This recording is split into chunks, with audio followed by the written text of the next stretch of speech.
Eto na siya.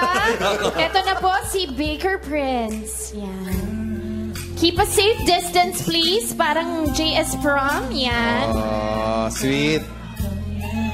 Kinikilig madlang baby. Di ba ang tawag dyan sa sayo na yun, sweet? Sweet. Oo, dati, sweet. Sa kalagitnaan ng padis ko, biglang babagal. Tapos Okay, next. Stay po kayo dyan. Thank you, Baker Prince. Join me here. Ngayon naman, uunahin natin malaman si humahanap number 1 na si Hey Mama kung sino ang kanyang napili. Pero bago niyo po sabihin, bakit po itong taong to ang pinili ninyo? Anong nagustuhan ninyo? From the very start naman ng gusto ko na siya.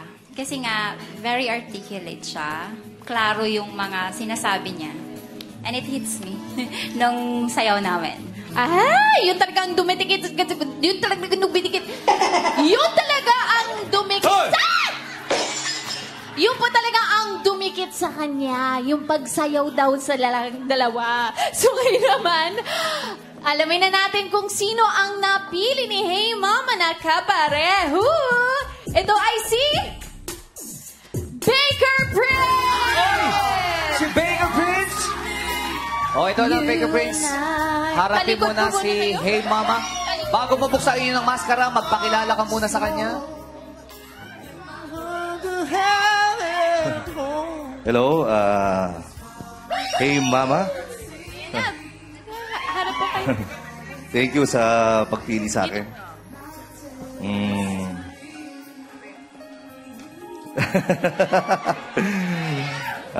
Thank you, maganda ka pala. Reveal niyo na po yung sarili niyo.